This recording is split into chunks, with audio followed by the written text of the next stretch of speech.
Bom dia, pessoal. Chegamos a mais uma sexta-feira. Mais uma sexta-feira dessa semana linda. Hoje, dia 20/11. Risquei de novo. Bom, a primeira atividade que a gente tem para fazer é uma atividade de português. A gente vai estudar um pouquinho mais sobre substantivos. E para isso a gente vai fazer as atividades da página 112 e 113. Então, aqui estão as atividades. Eu vou ler para vocês estarem tentando fazer, beleza? 3. Leia o trecho do poema. Tirulim, tirulará. Quem será o rei do mar? Leão marinho ou tubarão? A rainha, quem será? Baleia ou a sereia? E a rainha do banheiro? Se o chuveiro é o rei, tirulim, tirulará. Quer um tempo para pensar? Aqui os dados do texto, autor, livro, enfim. A. Quem será? Escolha no poema ou pense em uma resposta e complete o quadro. Então, quem será o rei do mar? O rei do mar. Então, aqui, rei do mar. Quem será a rainha do mar? Agora do banheiro. Quem será o rei do banheiro? E quem será a rainha do banheiro? B. Agora você vai inventar. Então você vai usar a imaginação. Quem é o rei da cozinha? Pode ser qualquer um. Agora é com vocês. Vocês podem inventar. Quem é o rei? Aliás, quem é a rainha da cozinha? Essa tá fácil, né? Para alguns. Sei que agora não é sempre uma rainha que governa a cozinha, mas... Quem é o rei das frutas? E quem é a rainha das frutas? Então, vocês vão pensar, colocar as respostinhas nos quadrinhos. Nos respectivos quadrinhos, né? Aí aqui tem um verbetezinho e agora a gente vai começar a olhar para os substantivos observando o gênero. O que é gênero? Se é feminino ou masculino. Então, o substantivo, vamos ler. O substantivo podem ser masculinos ou femininos. Masculino e feminino são gêneros do substantivo. Então, agora a gente vai começar a olhar e falar, por exemplo, rei. Rei é um substantivo que dá nome a um determinado cargo lá de uma pessoa, né? De antigamente, mas não deixa de ser um cargo de uma pessoa. Mas esse substantivo, ele é feminino ou ele é masculino? Rei é homem ou mulher? Vamos pensar assim. Rei é homem, então substantivo rei é um substantivo masculino. Enquanto rainha é um substantivo, porque também é um cargo, mesmo cargo que o rei, em teoria, né? Só que esse cargo é o feminino. Então, esse substantivo rainha é um substantivo feminino. Bem de boa, né? C. Complete com o gênero. Os substantivos que você escreveu na coluna do rei são... Então, daí você vai olhar o que você escreveu nessa coluna aqui dos reis. E vai dizer... São masculino ou feminino. E o substantivo que você escreveu na coluna da rainha são... Aí você vai escrever. Na próxima página, 4, complete os trava-línguas com expressões do quadro. Preste atenção à brincadeira com o som das palavras. Uma crase, né? Preste atenção à brincadeira com o som das palavras. Olha a importância de ver o sinal. Bom, aqui tem as palavras. 3 ogros bregas, o grilo, a rainha do repolho refogado. Então, aqui no começo vocês vão colocar uma dessas 3, né? Não vou falar a palavra porque tem uns que... Aliás, nenhum é só uma palavra. Então, vamos... A sentença ou a frase ou... Enfim, vocês vão analisar qual dessas 3 vai se enquadrar melhor aqui. Ó, aqui tá falando ri do rei do rabanete emburrado. Então, quem que ri do rei do rabanete emburrado? Vai ter que ver um dessas três. Aqui tá falando, trocam trecos e trambolhos. Então, quem trocam trecos e trambolhos? Vai colocar aqui. E o último, o brinco no prego. Então, esse é o que menos faz sentido, mas se vocês preencherem esses dois aqui, só vai sobrar um. Então, tem aqui no final que eu não vi essa palavra. Então, alguma coisa prendeu o brinco no prego. Beleza. Essa A não. Essa A a gente não vai fazer, esqueci de marcar. B. E se fosse apenas um ogro? Como ficaria o trava-línguas? Então, aqui, é 3 ogros. E se fosse um? Depois de completar no lugar certo, vocês vão conseguir analisar melhor. C. E se fossem 2 rainhas e 2 reis?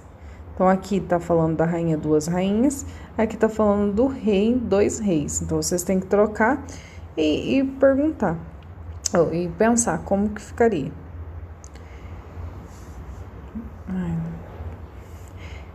D. E se fossem 3 grilos, 3 brincos e alguns pregos? Então, o grilo, daí eles estão falando para colocar 3 grilos, 3 brincos e 3 pregos. Como que ficaria?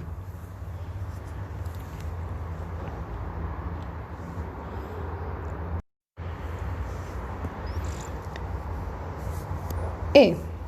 O que acontece com os substantivos nas respostas dos itens B, C e D? Então, quando você coloca as quantidades diferentes aqui, igual aqui é 1, aqui é 2, aqui é 3, o que acontece com o substantivo? Vai pensar aí e colocar a sua resposta. E a 4, essa daqui não sei por que veio por aqui. Bom, agora apareceu certo. Aqui tem um verbetezinho, mais um verbetezinho, falando um pouquinho mais sobre o substantivo. Os substantivos podem estar no singular quando é um só, ou no plural, quando é 2 ou mais. Singular e plural são um número dos substantivos. Então, por exemplo, o substantivo gato, tá dando nome a um bichinho. Nome genérico mais um nome. Então, o gato. Se eu estiver falando de um gato, é um gato, singular, não tem um S no final. Se eu estou falando de 2 gatos, aí eu já coloco o S no final, então ele é plural. Se eu falar 5, 20 mil gatos, o plural não muda, vai ficar gatos. Passou de 2, é plural. Singular. Os substantivos também variam de gênero, que a gente já viu, masculino e feminino, e de número, singular e plural. Então, se eu escrever rei, é um substantivo masculino, se eu escrever singular, né? Se eu escrever reis, é um substantivo masculino no plural. Se eu escrever rainhas, é um substantivo feminino no singular. E se eu escrever rainhas,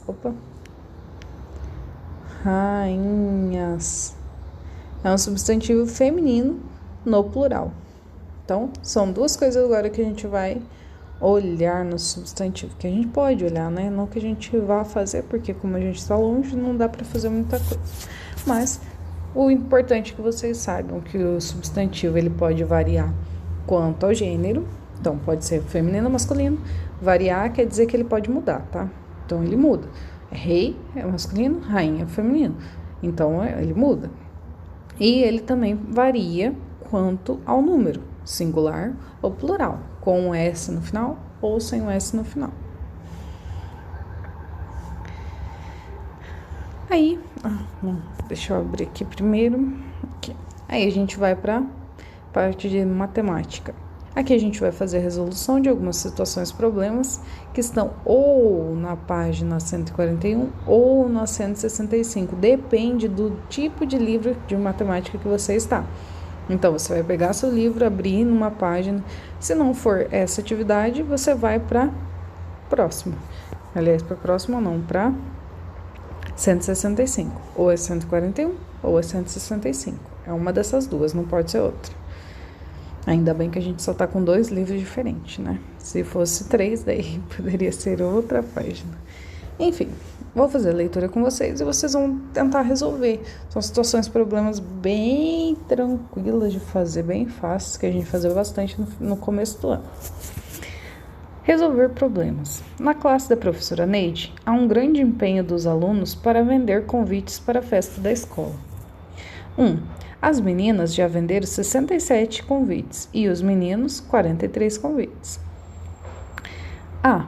Quantos convites foram vendidos pela classe da professora Neide? Então, quantos até agora, no total, foram vendidos? B. Quantos convites as meninas venderam a mais que os meninos? Então, tem uma diferença. As meninas venderam mais que os meninos. Quantos a mais? É isso que está perguntando. Quantos a mais? 2. Responda. O Pedro vendeu 22 convites e Lena vendeu a metade do Pedro.